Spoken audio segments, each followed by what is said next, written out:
Hey y'all, my name is Maddie Cheever. I'm a registered dietitian nutritionist, certified health education specialist, type 1 diabetes specialized coach, and the face and founder of Type 1 Type Fun. And I also live with type 1 diabetes. I share stories, resources, and tips to make diabetes management easier and a lot more relatable and fun.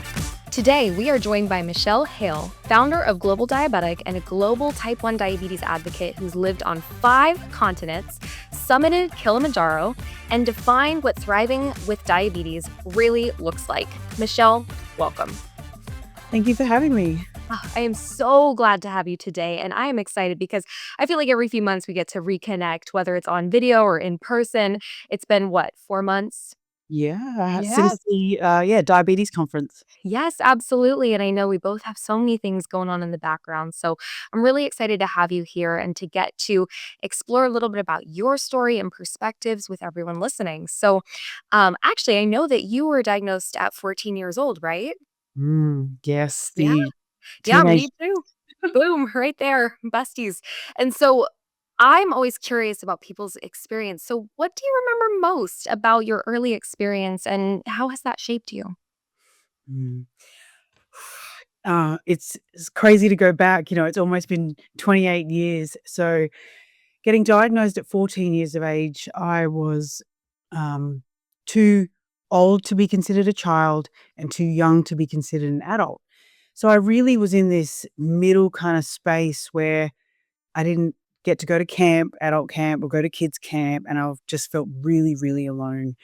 At the same time, it taught me to do everything for myself. So the emergency nurse did my first injection in my thigh, and I did every injection after that. Wow, Mm. that is a lot, and I remember those feelings for myself vividly too. Young enough to technically be a kid, and I benefited from my parents' insurance for sure, but old enough to have to do the carb counts by myself and to have adult conversations about type 1 diabetes when I went back to school and people were like, "Where'd you go?" I'm glad it happened to you too? I don't think anyone really noticed. I was in hospital when it was Valentine's Day, and so everyone gives out flowers, and so it was just a busy week. Yeah. I think, and I just don't think anyone noticed I was gone. Oh my goodness. I don't know what was mine. I was diagnosed a few days after Halloween, so I went home on Halloween day actually and was gone for the rest of that week and then finally hospital for a few days. I guess I was out for about a week and a half, and then there Mm. was a holiday break. So, yeah, I guess a week and a half. So, that maybe made it a little bit different because all of a sudden I wasn't in any classes. But I'm Mhm. glad that you were able to kinda get back to things, but I know that transition can be hard too. Did you have blurry vision when you went back? I had I wear glasses, and so I had really clear vision. So for me, having clear vision was this, like, how can I even see properly right now? So I just remember looking down the train tracks, getting the train home, and I could see them so clearly. I was like, "This is a miracle," but also something was wrong because I was going to the toilet every half an hour and drinking like 2 gallons of juice or Coke or lemonade or water or whatever I could get my hands on a day. Yeah. For me, it was diet cranberry juice. That's the one I vividly remember drinking so much of, and I can Mm. taste it still in my memories, if that makes sense. Wow. I know, it's one of those things. But I think it's really cool, and I don't mean to toot my own horn here, but I think it's really cool to take something that is so transformative in our lives and so many people's lives and to get to help others. And so for people who may not be familiar with the Global Diabetic platform, can you explain a little bit about what inspired you to start it and what type of content you provide?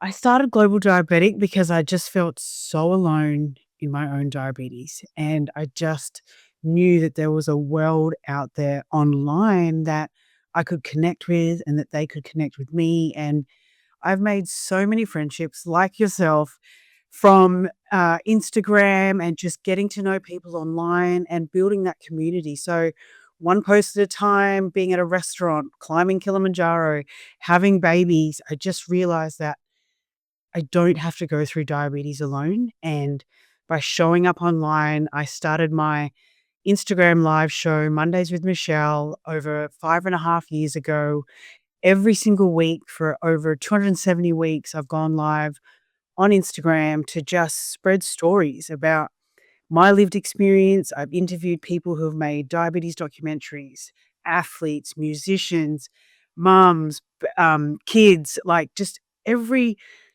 who lives it with diabetes but has this different life experience. But we connect because we know what it feels like to have a high or a low or to change your insulin pump at 3 a.m.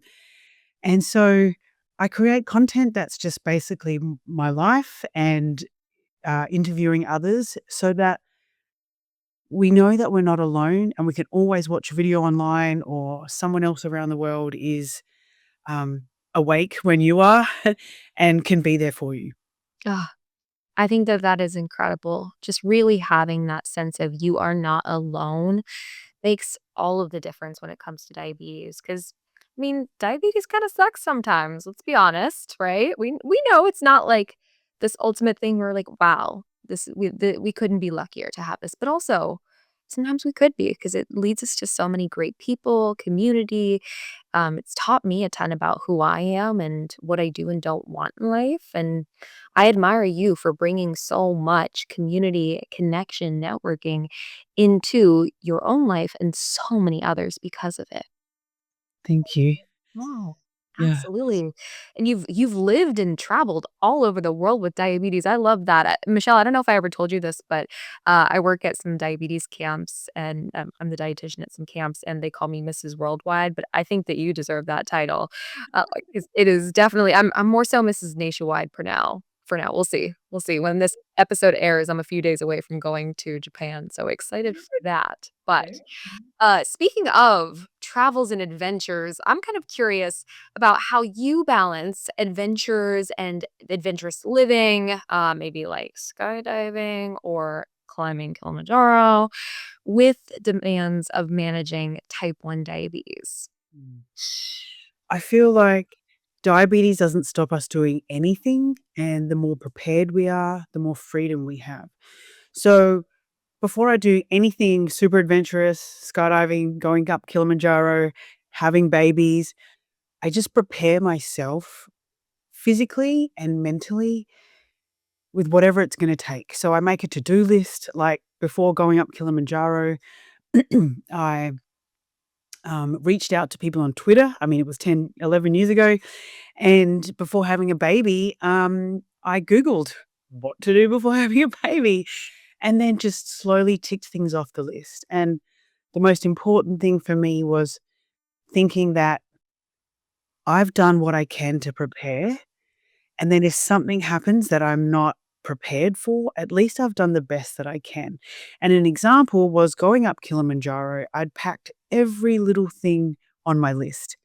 And the one thing I forgot was the stickers for my CGM, and I was wearing a Guardian Medtronic back then, which needed the stickers, and so I couldn't wear a CGM and had to test my blood sugar for 6 days going up a mountain. Wow, that is incredible and scary, but here you are, you made it. Right. You did it. Exactly. So, I think just being prepared, even if the most adventurous thing I do for a day is go for a walk or a long walk, taking candy in my pocket or a juice box or a couple of juice boxes, that is all I need to do to prepare because going low and not having a high snack is an emergency situation. It is. It is. Yeah. And I will say I know I'm always prepared with something, right? When I'm whether I'm filming or not, I always have something available. If I'm on a walk, if I in the car especially. Last night I had some fruit snacks in my bag because we went for a nice post dinner digestion walk and I went low from that, of course. So having that is essential. You're right. And actually, the core theme that I'm getting from this from what you're saying is there's the mental aspect, right? So it is mental preparation, but there's also maybe the mental load or generally mental health along with chronic disease. So, do you have any strategies that you've used to help you stay confident and maybe connected to yourself and others as opposed to feeling overwhelmed? Mm, great question. I think it would be knowing what I need, and it is definitely getting my hypo snacks like juice, candy, whatever it is, before I leave the house and knowing how much insulin I have on board. So if my husband at the last minute says, "Let's go for a walk," and we've just eaten and I've given a full bolus for the meal, I have to speak up for myself and say, "We can't go right now," or "Let's go in 20 minutes," or "Just give me 5 minutes to pack a bag so that I can get what I need," because if I don't say that and I just walk out the door, then I'm the one who's trying to get candy in my mouth while we're going for a walk, so I'm trying to do something healthy, but then I'm trying to fix this hypo while we're doing it. So, speaking up for myself is the biggest thing in all walks of life, and especially diabetes, that, um, I would say would be the biggest thing that I've needed to do. Yeah. Absolutely. Finding your voice is that's one of the things that I actually appreciate most about diabetes is I feel like I found my voice because of it, or Mm. maybe in spite of it, I don't know.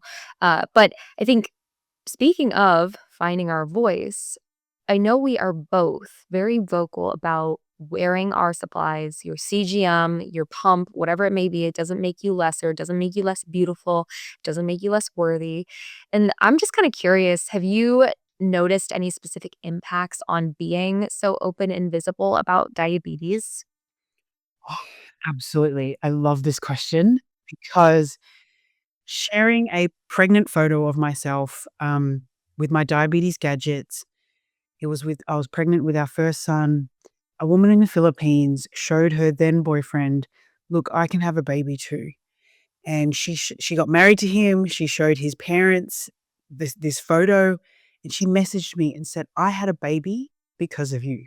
I'm gonna cry. Like, and that's not the only story. So there are women on this planet that have gotten pregnant, that have endured and enjoyed their type 1 while they've been pregnant, and there are babies on this planet because I've shared these stories. And so I realized that it's more than just content, it's creating community and helping people overcome their fears and realize that they can do anything with type 1 diabetes. Man, I just have to a round of applause for that. I think it is so Yeah. cool that we're in this position to get to inspire and create change, and you have indirectly helped create so much beautiful life and long, happy, healthy lives that are balanced, right? And we have fun and we get to live our lives. We get to go to the places and do the things, and diabetes doesn't stop us. I love that you said that too. And so speaking of diabetes not stopping us, is there a common misconception about T1D that you wish more people understood? Ooh, yes. First of all, type 1 diabetes is not caused by lifestyle.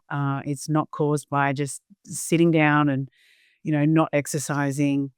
Um, Also, it's type 1 diabetes is not the bad kind of diabetes. I do not like when people say, "Oh, you've got the bad kind," and you're like, "Well, it just type 1 is, your pancreas just stops, and it's like the only thing powerful enough to stop us is ourselves."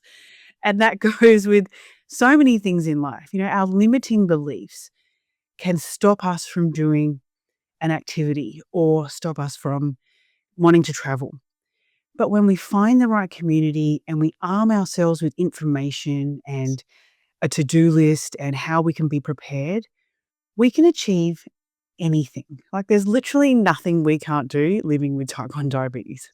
That is so true, and it's so inspiring, and it's so like, diabetes sometimes I don't know if you ever feel this way or if I'm even gonna articulate myself in a way that makes sense, but sometimes diabetes makes me feel like I'm in a bubble, and I'm just like, "Okay, food, insulin, carb count, blood sugar, technology, all these things," but then thinking about the fact that I can literally do anything, do any career, live any life, go anywhere, and still be successful with that bubble idea, it pops the bubble for me in the best way, and it allows me to just take that breath of air and take up the space that I want to in this world. Did that make sense? I don't know if that does. Totally. It's like if you feel like you're in a bubble and you're just a drop in the ocean, it's like the ocean is in every drop. And so we can live these amazing, great lives by really using diabetes as an invitation to take care of ourselves. Now, I can say that sitting here after 28 years and really taking care of myself for the last 10 or, before having babies. But before that, I ignored my diabetes. And my dream is that no one ignores that part of themselves or any part of themselves. And so, this journey that we go on to helping heal ourselves emotionally, mentally, physically from diabetes and that mental load, that invisible load that we carry, I really know that this community and your platform and the information that you share can help heal these parts of ourselves that were just like what we wanted to ignore. And now I feel like we can pay it forward. And now that we've healed and we're not sitting in a dark room crying about our diabetes, because I have done that, we can just help spread this message of positivity and really trying to um, use diabetes as an invitation to take care of ourselves. Absolutely, and maybe a point to that too, especially considering that we're so focused on the world of social media to spread this wonderful message. A lot of the times I feel like social media is it's a highlight reel, right? It's the good, it's the positive, it's the happy, it's the smiles, it's the vacation. Or we all post a selfie every day at the 9 to 5 or whatever it may be. And I think like sometimes I get these comments from people that are like, "Oh, like, I wish my diabetes was easy like yours and da da da." I was up at 11:30 PM. I go to sleep at like 8:30, okay, I'm an early bird, but up at 11:30 changing a pump that ran out of insulin, and I ran out of insulin and a meal, and I was stressed for hours at a sporting event, right? There's so many things that happen. I'm a professional diabetic, not a person or not a perfect one, and knowing that, right, no matter how educated we are, no matter how, prominent we are online, no matter how many devices we tried or whatever, it's never gonna be perfect, but that mindset piece that you're talking about, I think that that's the key, knowing that you can. Simply you can, and whatever it may be, you can. Right. It's those tools and strategies that we learn through the hard times that when something difficult happens again, we know how to overcome it. Like if you forget your insulin when you're out, instead of sort of letting it rob you of the joy of being out, you can say, look, is there anything I can do about it now? Maybe not. So maybe I could just try to be in the moment. And even if your blood sugar's going 200, 250, 300, I used to just put myself down and beat myself up mentally. You shouldn't have done that. Why did you forget your insulin? But now I can just say, look, okay, there's nothing I can do about it. Can I try and be in this moment and enjoy this sporting event or wherever I am? Yeah. Oh, that right there might be my favorite piece of advice today. I was actually thinking about asking you, I was gonna ask if you have any advice specifically for anyone who's been newly diagnosed. What Mm. do you wish someone maybe would have told you on day 1? And also assuming you actually, like, could hear it the way they meant it. Yeah, that's true. Sometimes people tell me things and I don't hear it until I'm ready, which I think but we're probably all like that, but I think finding community, finding support as early on as possible, and support could mean someone in the diabetes community, or it can mean speaking up to your partner or your family.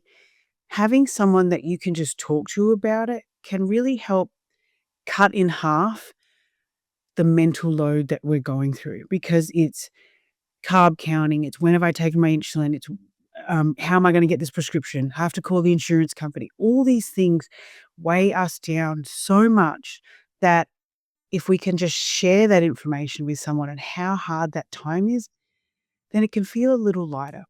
So I know that I'm pretty sure like you're the same. Our DMs are open. You can message us anytime or find other people on Instagram or another social media platform that is has a positive, outlook because there are those people, that do wanna hear from you and wanna hear that you're having a hard time and they can be there for you to listen to. Yeah, absolutely. And I love that you are so connective and so focused on making sure that people are connected, right? We try to connect too, but there's only so much we can do. You got to find us too, okay? And we want you to find us. So I think my final question is a two-part. Now, of course, we'll have some info in the show notes, but what is next for Global Diabetic? And of course, please make sure people know where they can find you. Oh, what's next for Global Diabetic? I've been saying this forever, but I want to start my podcast and YouTube.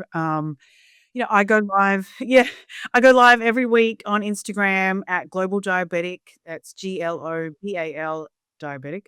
Um, and I go live every week for Mondays with Michelle because I just want to help inspire you to live a happy, positive life while living with this condition.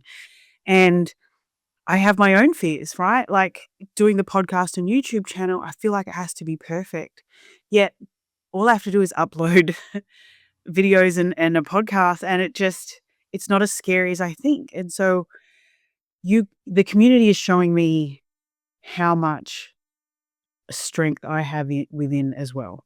So you can find me at Global Diabetic on Instagram. That's the main platform for now, but watch out for 2026. The podcast and YouTube are coming. Yes, I'm so excited for you.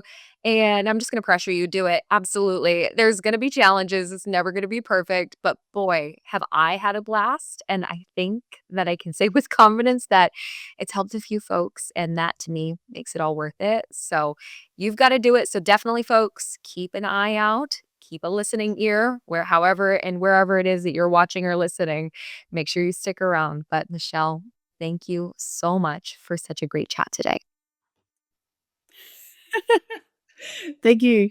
That's it for today, my friends, but the fun doesn't stop here. If you liked this episode and want more real talk diabetes support, come hang out with me on social. Just search Type 1 Type Fun, all words, or head to type1typefun.com for tools, tips, freebies, and real-life resources you can actually use. And if this episode made you laugh, learn, or feel a little more seen, feel free to leave a comment, give it a like, share it with someone you love. But until next time, live empowered, be silly, have fun, and eat some carbs.